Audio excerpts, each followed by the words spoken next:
ప్రభుపేట అందరికీ వందనములు. నేటి దినం ఆరాధనకు నేను మిమ్మల్ని ప్రేమతో ఆహ్వానిస్తా ఉంటున్నాను. ప్రియులారా, ప్రభు యొక్క మహాకృపను బట్టి మనమందరం క్షేమంగా ఉంటున్నాము. సరే, ఏ రకంగానైనా అందరం ఒకే విధంగా ఉన్నప్పటికిని, లేకపోయినప్పటికిని ప్రభు యొక్క సన్నిధి మనతో ఉండటం మూలంగానే మనం ఈ నేటి దినాన్ని ప్రభు ఆరాధనలో పాల్గొనటానికిని, వినటానికిని ప్రభు మనకు చూపిన కృప కొరకే ప్రభుకు వందనాలు చెల్లించుకుంటూ ప్రార్థించుకొని ఆరంభించుకుందాం. ప్రేమ కనికరం కలిగిన ప్రియ పరలోకపు తండ్రి, మీ యొక్క అపారమైన ప్రేమను బట్టి మీకు వందనాలు చెల్లిస్తూ ఉంటున్నాము. నేటి దినము ప్రభు కొన్ని నిమిషములు మేము ధ్యానించిన ఉంటుండగా వాక్యమును సరి చూసుకుంటూ దాన్ని అన్వయించుకుంటూ మా జీవితంలో కావలసినటువంటి మార్పులు తెచ్చుకునే కృప చూపమనియు, మరి ముఖ్యంగా వాక్యం వింటున్న ప్రతి ఒక్కరిలో వాక్యం యొక్క భావమును గ్రహించగలిగిన శక్తిని దయచేయమనియు, మా యొక్క ప్రభువ జీవితముల ద్వారా మీ యొక్క నామానికి మహిమకరంగా ఉండులాగా మమ్మల్ని మేము సరి చేసుకునే కృప చూపమని, ఈ కొన్ని నిమిషములు ప్రభు వాక్యం ధ్యానించనంటుండగా మీ సన్నిధిని మాకు తోడుగా నుంచి సహాయం చేయమని యేసు నామాన్ని అడిగి వేడుకుంటున్నాను తండ్రి, ఆమెన్. ప్రియులారా, నేటి దినం ఆదివారము పెంతెకోస్తు ఆదివారంగా దాన్ని సెలబ్రేట్ చేసుకుంటూ ఉంటుంటారు.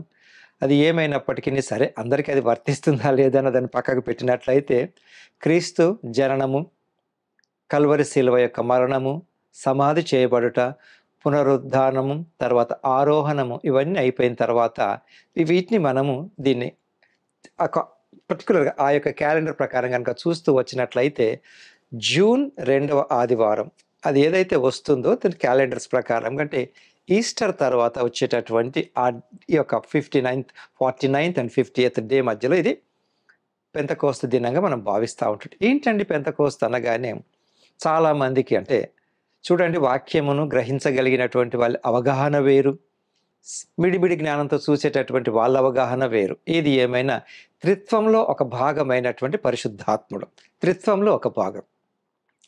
తండ్రి అయినటువంటి దేవుడు ఎవరని చూడలేదు, కానీ ఆయన ఉన్నాడు, ఆయన పరిచయం చేసింది, ఆయన కుమారుడిగా శరీరధారి ఈ లోకంలో యేసు ప్రభుగా వచ్చినాడు. 33.5 సంవత్సరం ఈ లోకంలో ఉన్నాడు. అయితే ఆయన వెళ్తూ వెళ్తూ మరొక మాట అన్నాడు. యోహాను సువార్త 14వ అధ్యాయంలో, నేను తండ్రిని వేడుకొందును, వేరొక ఆదరణకర్తను మీకు పంపిస్తాడు అని. ఆయనే పరిశుద్ధాత్ముడు. ఈ పరిశుద్ధాత్ముడు ఏ రకంగా మనలో పనిచేస్తున్నాడంటే, ఆయనకి ఆకారం లేదు, కానీ అంతరంగంలో మాట్లాడటం అన్నది జరుగుతూ ఉంటుంది. ఒక శక్తి, పరిశుద్ధాత్ముడు దేవుడు. సో ఇక్కడ ఆ డిబేట్ దాని గురించి కాదు, త్రిత్వంలో ఈయనెవరు ఆయనెవరు అది గురించి కాదు. కేవలం ఇప్పుడు పరిశుద్ధాత్మ అంటే క్రీస్తు ఆరోహణమైపోకముందే యోహాను సువార్తలో అంటాడు. యోహాను సువార్త 14వ అధ్యాయంలో ఆయన ఒక మాట అంటాడు, ఇది చదువుతాం. 16, నేను తండ్రిని వేడుకొందును, మీ యొద్ద ఎల్లప్పుడూ నుండుటకై ఆయన వేరొక ఆదరణకర్తను అనగా సత్య స్వరూపి అయికు ఆత్మను మీకు అనుగ్రహించును. అది పరిశుద్ధాత్మ. ఈ యొక్క యేసు ప్రభు శిల్వ మరణం కాకముందు ఇవన్నీ చెప్పినాడు. చాలా ఏమేం జరగబోతుంది అన్ని విషయాలు చెప్పినప్పటికీ శిష్యులకు అంత అర్థం కాలేదు. అంటే ఒక్కొక్కసారి మనిషి బ్రతికున్నప్పుడు చెప్పినటువంటి విషయాలు అర్థం కావు. తర్వాత అరే అవును ఆ రోజు ఇలా అన్నాడు, నాకు కొంచెం గుర్తుంది, నేను అప్పుడే పట్టించుకోలేదని మనం అనుకుంటూ ఉంటుంటాం. సరే, ఏది ఏమైనా ఈ సండే పెంతెకోస్తు సండేగా మనం భావిస్తూ ఉంటున్నాం. అసలు ఏం జరిగిందండి పెంతెకోస్తు ఆదివారం అని అంటే, ఏదైతే యేసు ప్రభు శిష్యులకు చెప్పాడో వేరొక ఆదరణకర్తను నేను పంపిస్తానని అది జరిగింది. అది ఎక్కడ? అపోస్తలుల కార్యము 1వ అధ్యాయం ఇలా మనం చూస్తాము. 2వ అధ్యాయంలో కూడా మనం చూస్తాం. ఇక్కడ ఏం జరిగిందో అపోస్తలుల కార్యం 1వ అధ్యాయంలో కూడా మనం చూద్దాం. ఇక్కడ ఈయన ఏమంటున్నాడు చూడండి, అపోస్తలుల కార్యం 1:6లో చూద్దాం. కాబట్టి వారు కూడి వచ్చినప్పుడు, ప్రభువా, ఈ కాలమందు ఇశ్రాయేలునకు రాజ్యమును మరల అనుగ్రహించెదవా అని శిష్యులు యేసుప్రభుని అడుగుతారు అని ఆయన అడగగా, ఆయన కాలములను సమయములను తండ్రి స్వాధీనం అందించుకొని ఉన్నాడు, వాటిని తెలుసుకొనటం మీ పని కాదు. అంటే ఏ టైంకు ఏది అన్నప్పుడు ఒక వ్యక్తి రెడీగా ఉంటున్నప్పుడు టైంతో పని లేదు, ఎనీ టైం. కాకపోతే మనకు టైం మేనేజ్మెంట్, ఒక డిసిప్లిన్ అవసరం. శిష్యులు అది అడుగుతారు, ఏ సమయము అని. అయితే అప్పుడు యేసు ప్రభు చెప్పినటువంటి మాట ఏంటో తెలుసా? అయినను పరిశుద్ధాత్మ మీ మీదికి వచ్చినప్పుడు మీరు శక్తి నొందరు గనుక మీరు యెరూషలేములోను యూదయ సమరయ దేశముల యందంతటను భూదిగంతముల వరకును నాకు సాక్షులయ్యుందరని వారితో చెప్పెను. ఇది పరిశుద్ధాత్ముడు మీ మీదికి వచ్చినప్పుడు. ఫ్రెండ్స్, ఈ వచనాన్ని గమనించండి. శక్తి నొందెదరు గనుక మీరు నాకు సాక్షులై ఉందురు. అంటే నా ఎనర్జీ నాకు సరిపోదు, నా కెపాసిటీ నాకు సరిపోదు. ప్రత్యేకంగా సజీవుడైనటువంటి దేవుడికి నేను సాక్షికరంగా ఉండటం కొరకు ఆయన చెప్పినటువంటి మాట, మీరు పరిశుద్ధాత్మ మీ మీదకి వస్తుంది, మీరు శక్తి నొందుతారు, కాబట్టి మీరు నాకు సాక్షులై. ఎవరెవరు ఏమేం పనిచేస్తారన్నది ఇక్కడ ఆయన చెప్పలేదు. బట్ ఆ పరిశుద్ధాత్మ దేవుడు మీకు సహాయం చేస్తాడు, ఒక్కొక్కరికి ఒక్కొక్క విధంగా, వేరు వేరు రకంగా. అంటే ఏంటి, ఇప్పుడు ఒకరి భాష ఒకరికి అర్థం కాకపోవటము, ఒకరి పనులు ఒకరు పని చేయలేకపోవటం, ఇవన్నీ ఉంటున్నప్పుడు ఆయన అన్నాడు పరిశుద్ధాత్ముడు మీ మీదికి వస్తాడన్నది. అయితే అందరు అక్కడే యెరూషలేము యందు ఎదురు చూస్తూ ఉంటున్నారు. యెరూషలేములో ఎదురు చూస్తూ ఉంటున్నారు. ఇక్కడ 11 మంది శిష్యులు ఉంటారు. సరే, వారితో వేరే వాళ్ళు ఉండొచ్చేమో. ఈ శిష్యులు అందరూ సజీవుడైనటువంటి దేవుడు వారికి ఇచ్చినటువంటి మాట ప్రకారం అక్కడే ఉన్నారు, యెరూషలేములోనే. యెరూషలేములో ఉంటుండగా 1వ అధ్యాయం 8వ వచనం మనం చదువుకున్నాం. ఏమని? అయినను పరిశుద్ధాత్మ మీ మీదికి వచ్చినప్పుడు మీరు శక్తి నొందెదరు గనుక మీరు యెరూషలేములోను యూదయ సమరయ దేశముల యందంతటను బూదిగంతముల వరకును నాకు సాక్షులయుందురని వారితో చెప్పెను. అది చెప్పి ఆయన ఆరోహణమై వెళ్ళిపోతాడు 9వ వచనంలో. ఇక్కడ వాళ్ళు అక్కడ ఎదురు చూస్తూ ఉంటున్నారు. ఇక్కడ వీళ్ళెవరు ప్రశ్నించినట్టు కానీ చేసినట్టు ఎదురు చూస్తున్నప్పుడు ఇక్కడ 2వ అధ్యాయంలో కనుక మనం చూసినట్లయితే 1వ వచనం, పెంతెకోస్తను పండుగ దినము వచ్చినప్పుడు అందరూ ఒక చోట కూడియుండిరి. అప్పుడు వేగముగా వీచు బలమైన గాలి వంటి ఒక ధ్వని ఆకాశము నుండి అకస్మాత్తుగా వారు కూర్చుండి ఉన్న ఇల్లంతయు నిండెను. మరియు అగ్ని జ్వాలల వంటి నాలుకలు విభాజింపబడినట్టుగా వారికి కనపడి వారిలో ఒక్కొక్కని మీద వ్రాలగా అందరూ పరిశుద్ధాత్మతో నిండిన వారై ఆ ఆత్మ వారికి వాక్శక్తి అనుగ్రహించిన కొలది అన్య భాషలతో మాట్లాడసాగిరి. ఇదండి ఇక్కడ పెంతెకోస్తు రోజున జరిగిన విషయం ఏంటంటే, వీరు అక్కడ చాలామంది ఉన్నారు, డిఫరెంట్ లాంగ్వేజెస్. కానీ ఇప్పుడు ఉదాహరణకి ఒక వ్యక్తి మాట్లాడుతున్నాడు, అవతలి వ్యక్తికి యూనిటీతో అర్థం కావాలి అంటే నా భాష ఆయనకు వచ్చి ఉండాలి కదా. కాబట్టి వాళ్ళకు అర్థమయ్యే విధంగా ఇతను దాన్ని ఎలాగండి ప్రాక్టికల్గా నాలుకలుగా విభాజింపబడి అని అంటే, 2 నాలుక ఎలా ఉంటుంది, ఇలా మూమెంట్ కలిగి రెండు అట జస్ట్ లైక్ ఏ 2 ఎడ్జెస్ ఆ రకంగా విభజింపబడి అది అగ్ని జ్వాలల వంటి ఒక షేప్. ఆ షేప్ ఎంత ఉంది అని మనకు అవసరం లేదు. ఆ రోజు ఏం జరిగింది అని అంటే, ఆ రకంగా వచ్చి ఒక్కొక్కరి మీద వాలగా వాళ్ళు మాట్లాడినారు. అక్కడ ఏంటిది, యూదా, గ్రీసు, వేరే భాషలు మాట్లాడగలిగిన వాళ్ళకి ఇది నేను మాట్లాడే నా భాష వాళ్ళకి అర్థమైంది. దానికి పర్టికులర్గా ఇదే లాంగ్వేజ్ అని చెప్పుకోవడానికి కాదు, కానీ అక్కడ ఉన్న అన్య భాషలు అంటే ఏంటి, అన్యులు. అన్య భాష ఏంటిది, నాకు రాని భాష అన్య భాష. అది నేను మాట్లాడుతున్న తెలుగు భాష, తెలుగు కాకుండా వేరే ఏ భాష మాట్లాడినా దాన్ని అన్య భాష అవుతుంది. నేను తమిళనాడుకి వెళ్ళి తెలుగులో మాట్లాడితే వాళ్ళకి అర్థం అవ్వదు కదా, నేను తమిళ్ నేర్చుకొని తమిళ్లో మాట్లాడాలి. అదే రకంగా నేను ఒరియాకి వెళ్తే ఒరియా భాషనే మాట్లాడాలి. ఇక్కడ ఏం జరిగింది, దేవుడి యొక్క కార్యక్రమాన్ని సంపూర్ణం చేయటం కొరకు అందరి మీద వాళ్ళని డిఫరెంట్ లాంగ్వేజెస్. ఇప్పుడు ఉదాహరణకి ఒక ఇంట్లో మీకు తెలిసిన స్టోరీ, 4 ఉన్నారు. హిందీ అతను, ఆయనకి దొంగను చోర్ అంటారు, తెలుగు అతనికి దొంగ అంటాము. సరే, అదే రకంగా వేరే ఇంగ్లీష్లో థీఫ్ అంటాము. కాబట్టి ఇంట్లోకి దొంగ వచ్చినప్పుడు నేను ఎలా అరుస్తాను, దొంగ అని అరుస్తాను. మరి పక్కవాడికి అర్థం కాదుగా. హిందీలో ఉన్న అతను చోర్ అంటాడు, నాకు అర్థం కాదుగా. ఇంగ్లీష్లో అతను థీఫ్ అంటాడు. ఈ ముగ్గురు భాషలలో కూడా ఆ పరిస్థితికి రిజల్ట్ కొరకు ఏం జరిగింది, ఆయన థీఫ్ అన్నప్పుడు ఆయన మాట్లాడిన భాష థీఫ్. ఆయనకి యాక్చువల్గా ఇంగ్లీష్ తెలుగు రాదు, కానీ అప్పుడు ఆయన మాట్లాడిన భాష తెలుగు భాష. నాకు తెలుగులో అర్థమైంది, వేరే అతనికి హిందీలో అర్థమైంది. అది అన్య భాష అంటే. సో ఇక్కడ ఏది ఏమైనప్పటికీ వీళ్ళు శక్తిని అందుకున్నారు. అది మనకు కావాల్సి, అంటే పరిశుద్ధాత్ముడు నీకు ఎలాంటి శక్తి ఇస్తున్నాడు అన్నది ఇక్కడ మనం నేర్చుకున్నాం. అంతేకాదండి, ఇక్కడ ఎవరెవరు ఉన్నాడో చూద్దాం. ఆ కాలమున ఆకాశము కింద నుండి ప్రతి జనములలో నుండి వచ్చిన భక్తి గల యూదులు యెరూషలేములో కాపురం ఉండేది. ఇది యెరూషలేములో జరిగింది. ఈ శబ్దము కలగగా జనులు గుంపులుగా కూడి వచ్చి ప్రతి మనుష్యుడు తన స్వభాషతో వారు మాట్లాడట విని కలవరపడిరి. అంతటా అందరు విభ్రాంతి నొంది ఆశ్చర్యపడి, ఇదిగో మాటలాడుచున్న వీరందరూ గలిలయులు కారా? మనలో ప్రతివాడు తాను పుట్టిన దేశపు భాషతో వీరు మాటలాడుట మనము వినియున్నామే. ఇదేమి?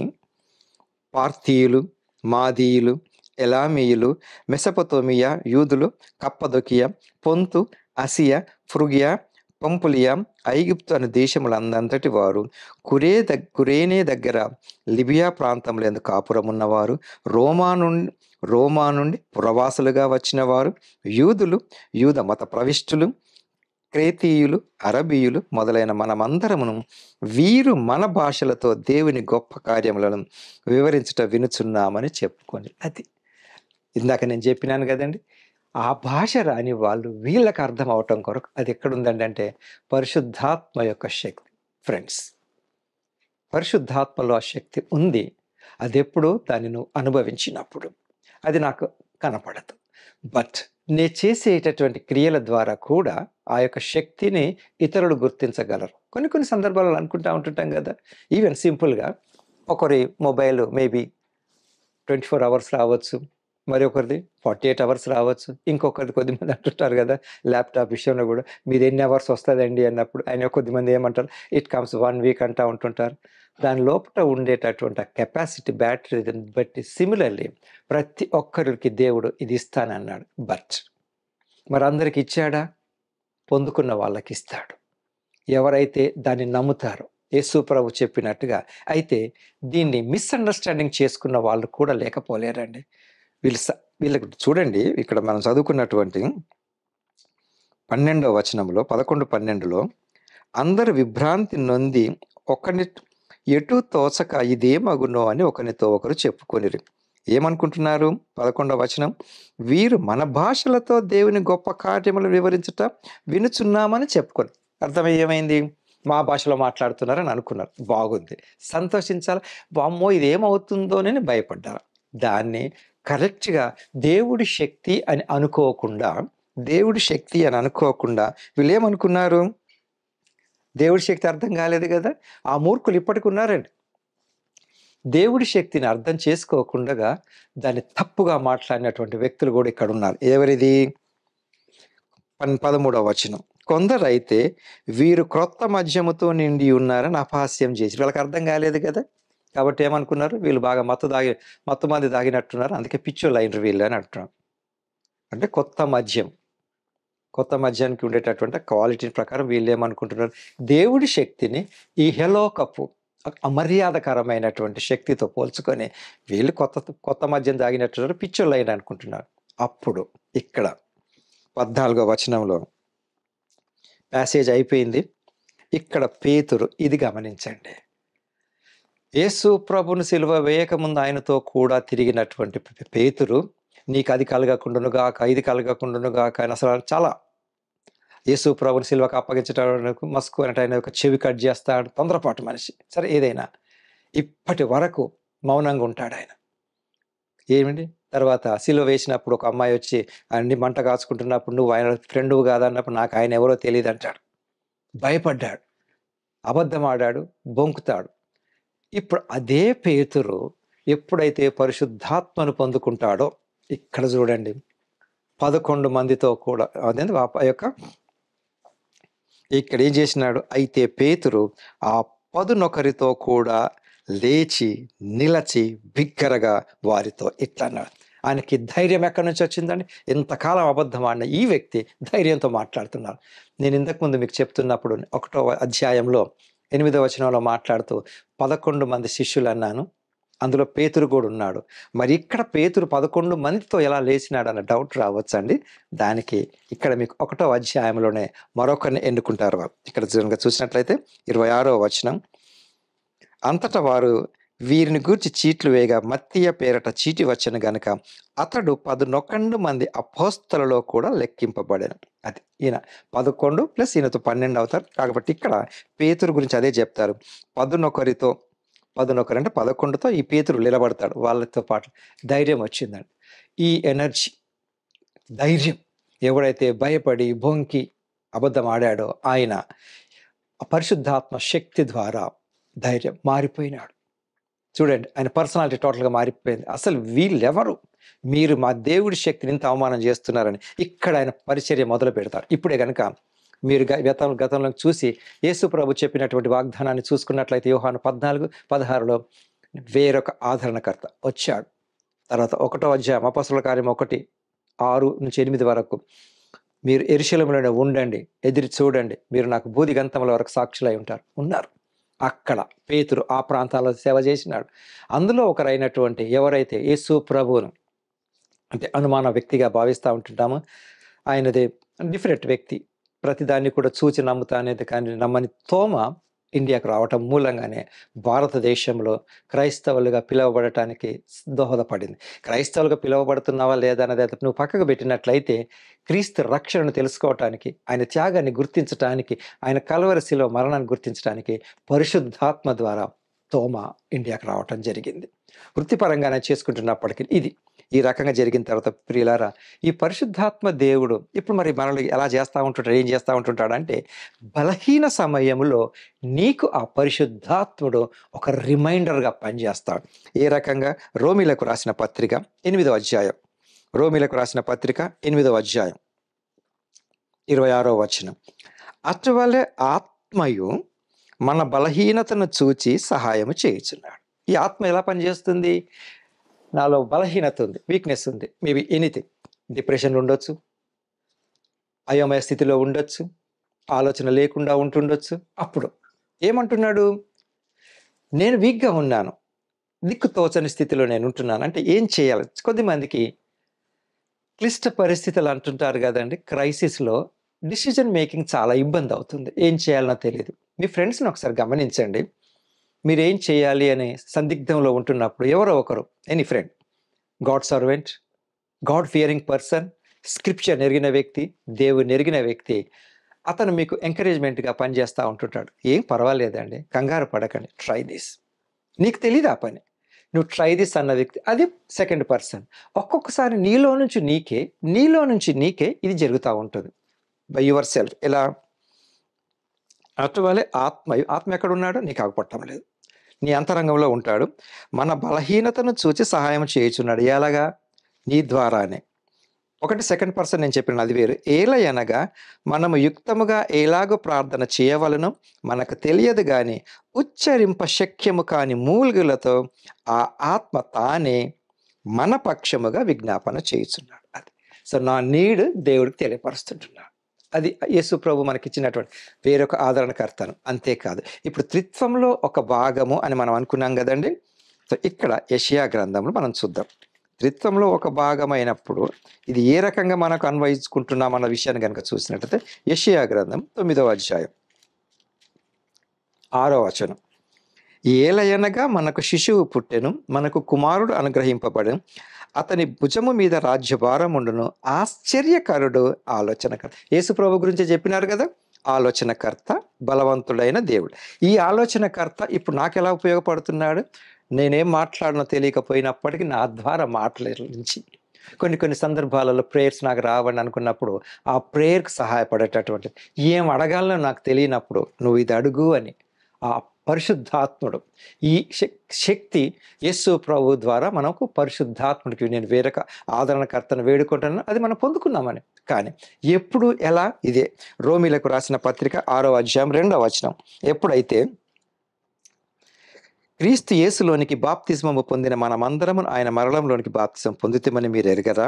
కాబట్టి తండ్రి మహిమ వలన క్రీస్తు మృతులలో నుండి ఎలాగూ లేపబడినం, అలాగే మనమును నూతన జీవం పొందిన వారమై నడుచుకున్నట్లు మనము బాప్తిస్మం వలన మరణంలోనికి పాలు పొందుటకై ఆయనతో కూడా పాతి పెట్టబడితే. ఎవరైతే ఈ లౌకికంగా మరణిస్తారో క్రీస్తుని అంగీకరించి, చూడండి ఇక్కడ దీని విషయంలో అగైన్ ఇక్కడ వీళ్ళు పరిశుద్ధాత్మను పొందుకొని అన్య భాషలో మాట్లాడినప్పుడు ఎవరైతే వెక్కిరించినారో వాళ్ళు ఇప్పటికీ ఉన్నారండి. వాళ్ళు ఎక్కడో దూరంగా ఎక్కడో ఉండరు, మన మధ్యలోనే ఉంటారు. వాళ్ళు ఏమంటా ఉంటుంటారు, అసలు వీళ్ళకి ఏంటండి పిచ్చండి, దీన్ని కేవలం ఊరికేనే మత మార్పిడి చేస్తున్నారని ఎవరన్నా కూడా పర్వాలేదు. పరిశుద్ధాత్మని కొద్దిమంది వెక్కిరించే వాళ్ళు కూడా ఉన్నారు, ఎందుకంటే వాళ్ళకి అర్థం కాదు కాబట్టి. అంతెందుకు, కొద్దిమంది శక్తి వాళ్ళకి అంతా ఎలా చేస్తున్నారన్న ఆశ్చర్యం కూడా కలగకపోలేదండి. కొద్దిమంది అందరూ అన్నిట్లో పర్ఫెక్ట్ కాదు, కొద్దిమంది కుకింగ్లో పర్ఫెక్ట్, కొద్దిమంది మేబీ డిఫరెంట్ వెరైటీస్‌లో పర్ఫెక్ట్, పెయింటింగ్‌లో పర్ఫెక్ట్. ఆ పెయింటింగ్ అతను ఎలా చేస్తున్నాడండి? కొన్ని సందర్భాల్లో మీరు ఒక ఆర్టిస్ట్‌ని చూడండి పెయింటర్‌ని ఇటు అంటాడు చేయితోటి. మామూలుగా అసలు కదిలినట్టు కూడా అనిపించదు. మనకు ఒక చిత్రం కనపడుతుంది, పటం కనపడుతుంది. మనం ఎంత ట్రై చేసినా అవ్వకపోవచ్చు కదా! అది ఆయనకు దేవుడు ఇచ్చినటువంటి ఒక తల. అది నాకు అర్థం కాదు. ఏమన్నాడండి బొమ్మను చూసినప్పుడు ఏమంటాం? ఏముంది ఇందులోను? ఓహ్! ఈ 3 రంగులున్నాయి ఇటు గీసాడంటాం. ఇది మీరు గీయండి. అర్థం కానోళ్ళకి. కానీ ఒప్పుకోగలిగిన అబ్బా! మంచి కళాకారుడండి ఇతను ఒప్పుకునే వాళ్ళు ఉంటారు కదా! మ్యూజిషియన్స్‌ని కూడా మీరు చూడండి. గిటార్ ఏసేవాళ్ళని, కీబోర్డ్ ఏసేవాళ్ళని కూడా మీరు గమనించినట్లయితే వాళ్ళు ఏదో మామూలుగా తెల్లది నల్ల బటన్ నొక్కినట్టు అనిపిస్తుంది. కానీ మెలోడీ వస్తుంది కదా! ఆ కెపాసిటీ అన్నది వాళ్ళు ఆ యొక్క నేర్చుకున్నారు. దానిపైన ఆధారపడ్డారు. ప్రాక్టీస్ చేసిన. అదే రకంగా పరిశుద్ధాత్మ దేవుడి పైన ఆధారపడ్డ వ్యక్తులకు తప్పకుండగా దేవుడు ఆ యొక్క శక్తినిస్తాడు. అది చెప్పిన. ఇప్పుడు ఈ పరిశుద్ధాత్ముడు మనలో ఏ రకంగా ఉపయోగపడుతున్నాడన్న విషయాన్ని గనక వచ్చినట్లయితే అది పరిశుద్ధాత్మ దేవుడు ఇందాక నేను మాట చెప్పినట్టు రోమా 6:28, 26లో చూసినట్లయితే రెండవది. ఒకటేమన్నాడు ఈ పరిశుద్ధాత్ముడు ఏం చేస్తున్నాడు? నా ద్వారా మూలుగులతో దేవుడికి విజ్ఞాపనం చేస్తున్నాడు. తర్వాత మరియు హృదయములను పరిశోధించువాడు ఆత్మ యొక్క మనస్సు ఏదో ఎరుగును. ఎలగా ఆయన దేవుని చిత్త ప్రకారము పరిశుద్ధుల కొరకు విజ్ఞాపనము చేయుచున్నాడు. అంతేకాదు దేవుని ప్రేమించు వారికి అనగా ఆయన సంకల్పము చొప్పున పిలువబడిన వారికి మేలు కలుగుటకై సమస్తమును సమకూడి జరుగుచున్నవని ఎరుగుతాము. తర్వాత ఇక్కడ ఏం చేస్తున్నాడు? హృదయములను ఎరుగుతా అంటే పరిశోధిస్తూ ఉంటున్నాడు.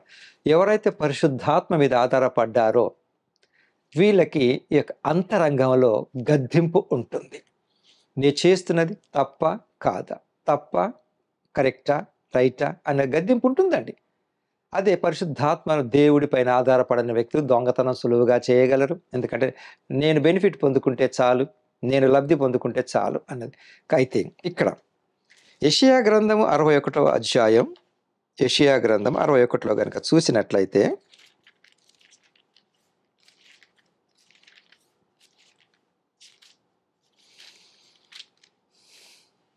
ప్రభువగు యెహోవా ఆత్మ నా మీదికి వచ్చి ఉన్నది, దీనులకు స్వర్తమానము ప్రకటించుటకు యెహోవా నన్ను అభిషేకించెను, నలిగిన హృదయము గల వారిని దృఢపరచుటకును, చెరలోనున్న వారికి విడుదలను, బంధింపబడిన వారికి విముక్తిని ప్రకటించుటకును. ఇది అంటే 1-11 వరకు ఉన్నప్పటికీ యెహోవా ఆత్మ అదే పరిశుద్ధాత్ముడు ఏ రకంగా సహాయపడుతున్నాడు ఇది చూడండి. నేను వాక్యం ఎంతవరకు వింటున్నాను అనిపించింది అది కాదు. దీనిని నా జీవితంలో నేను అన్వయించుకొని ఇందాక నేను ఆ యొక్క రోమీలకు రాసిన పత్రికలో చేసినట్టు నన్ను నేను పరిశోధించుకున్నప్పుడు నాకు ఇది వర్కౌట్ అవుతుంది. ఎలాగూ ఇక్కడ చెప్పాడు, యెషయా ప్రవక్త చెప్పినాడు, నలిగిన హృదయము గల వారిని దృఢపరచుటకును. గమనించండి వాక్యాన్ని. నలిగిన హృదయము గల వారిని దృఢపరచుటకు అంటే నలిగిన హృదయం నాకు నలిగిపోయిందండి అంటే దాని యొక్క భావనలు ఏదో కోల్పోయినాను, దగ్గరి బంధువులను కోల్పోయి ఉండొచ్చు, స్నేహితులను కోల్పోయి ఉండొచ్చు, ఆస్తిపాస్తులు కోల్పోయినప్పుడు కోల్పోయిన దానిని నేను పొందుకోలేను. కానీ ఇక్కడ ఏం జరుగుతుంది? నలిగిన అంటే దృఢపరచుటకును ఉన్న పరిస్థితులలో నాకు ధైర్యం ఇస్తాడు పరిశుద్ధాత్మ దేవుడు. యు ఆర్ ఓకే, సమస్తమును సమకూడి మేలు జరుగుతున్నాయని అనుకున్నాం కదండి. ఆ ధైర్యం అన్నది అందరికి ఉండదండి.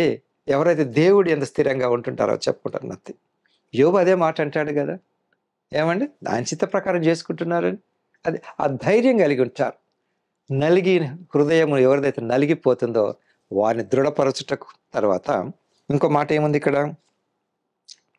చెరలోనున్న వారిని విడుదలను. చెరలో అనగానే మనకు వెంటనే చెర అనగానే ప్రిజన్గా మనం అనుకుంటా ఉంటుంటాం. ప్రిజనర్స్ కరెక్టే. చెర అంటే ఏంటిది అని అర్థం అంటే ఇతను ఒక దాని చేత బంధింపబడి ఉంటాడు, అతనికి ఫ్రీడమ్ లేదు, స్వతంత్రం లేదు. చెర అనగానే తన చుట్టూ ఒక కంచె ఉంటుంది. చెర ఆయనకి ఏదైనా కూడా ఈ చెరలో ఉన్న వ్యక్తి తను అనుకున్నది చేయలేడు. ఈ చెర యజమాని ద్వారా ఏదైతే చేయాలనుకుంటాడో అదే చేస్తాడు. ఈ చెర దానికి ఒక తలుపు ఉంటుంది, చిన్న అంటే జైలు ఊహించుకున్నట్లయితే ఊచలు కనపడతా ఉంటుంటాయి కదా. దీనికి అనుభవజ్ఞులు పలికేటటువంటి మాట ఏంటంటే కొద్దిమంది వ్యక్తులు తమకై తామే చెరలో ఉంటారు. చెర అనగానే మీరు ఆ బిల్డింగ్ దాన్ని ఊహించుకోకండి. సిగరెట్ తాగాలి తన చెరలో ఉన్నాడు. ఆల్కహాల్ సేవించాలి, చెరలో ఉన్నాడు. అంటే అంతరంగములో ఉండేటటువంటి ఆ హృదయ భావనలు పుష్ చేస్తూ ఉంటాయి. ఈ టైంలో నువ్వు సిగరెట్ తాగు. అది ఒక చెర. కొన్ని వ్యసనక్రాంతుడుగా మారుతారంటుంటారు కదంటే, కొన్ని అలవాట్లు, వ్యసనాలు, చెడ్డ అలవాట్లకి బానిస అయిపోవటం, చెరలో ఉండటం. ఇంక కొద్దిమందిని చూడండి మీరు, ఆల్కహాలిక్స్ అంటూ ఉంటుంటాం కదా, ఆ పని కనుక చేయకపోతే అతను బాడీ సహకరించదు. ఇది చెరలో ఉండేవాళ్ళనమాట. వాళ్ళని ఎవరు విడుదల చేస్తున్నాడండి? పరిశుద్ధాత్మ దేవుడు. ఎలా విడుదల చేస్తున్నాడండి? రోమాపత్రిక 8:26 గమనించండి. నువ్వు మాట్లాడలేకపోతున్నావు, బట్ నీ పక్షంగా పరిశుద్ధాత్మని మాట్లాడడానికి నీ అంతరంగము గనక మాట్లాడితే నువ్వు విడుదల పొందుకుంటావు. బంధింపబడిన వారికి, వీళ్ళు బంధింపబడ్డారు. చెరలో ఉన్న వాళ్ళంటే ఏంటంటే కనీసం చుట్టూ కొంచెం గ్యాప్ ఉంటుంది. బంధింపబడిన వాళ్ళకి టోటల్గా కట్ ఆఫ్.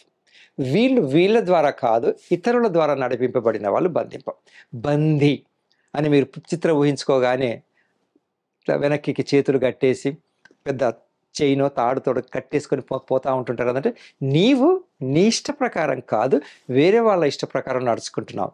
దీన్ని మరో రకంగా ప్రజెంట్ సిచ్యువేషన్లో పియర్ ప్రెషర్ అంటూ ఉంటుంటారు.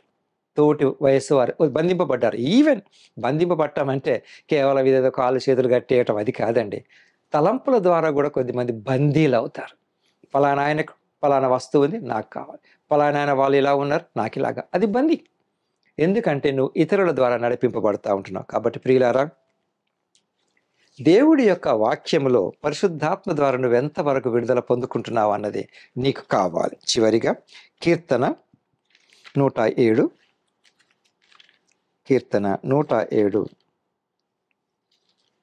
నీవు చేయవలసినటువంటి పని అంటే మనం చూద్దాం. 31వ వచనం. ఆయన కృపను బట్టి నరులకు ఆయన చేయు ఆశ్చర్య కార్యములను బట్టి వారు యెహోవాకు కృతజ్ఞతాస్తుతులు చెల్లించుదురుగాక. ఇదండి. కాబట్టి ఫ్రెండ్స్, దేవుడు పరిశుద్ధాత్మ ద్వారా మనకెంత విడుదల విమోచన అనుగ్రహిస్తున్నాడో చూడండి.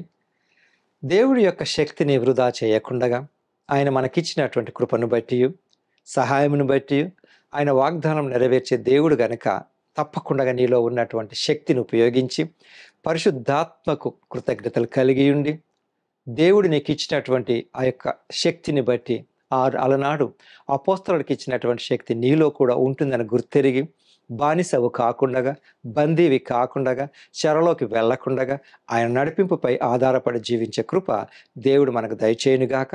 ప్రార్థించుకుందాం. ప్రేమ కనికరం కలిగిన ప్రియ పరలోకపు తండ్రి, ఇంతవరకు మీరు మాతో మాట్లాడినందుకే మీకు వందనాలు సమర్పించుకుంటూ, ప్రభా, నిజంగా మీ యొక్క శక్తిని మాకు ఇచ్చినప్పటికీ దాన్ని మేము గుర్తించకుండా మా యొక్క ఇంకా దిగజారిపోయినటువంటి ఆలోచనలతో మేము జీవిస్తూ ఉంటుండగా దయతో మమ్మల్ని క్షమించి మీ పరిశుద్ధాత్మ పైన ఆధారపడి జీవిస్తూ ముందుకు వెళ్ళే కృప చూపమని, మీ పరిశుద్ధాత్మను ఎల్లప్పుడూ మేము అనుభవించేవారుగా మాకు సహాయం చేయమని యేసు నామములో అడిగి వేడుకుంటున్నాను తండ్రి. ఆమేన్. మంచిది ప్రియులారా, తిరిగి మనం కలుసుకున్న పర్యంతం ప్రభు యొక్క కృప మనకు తోడై ఉండును గాక. ఆమేన్.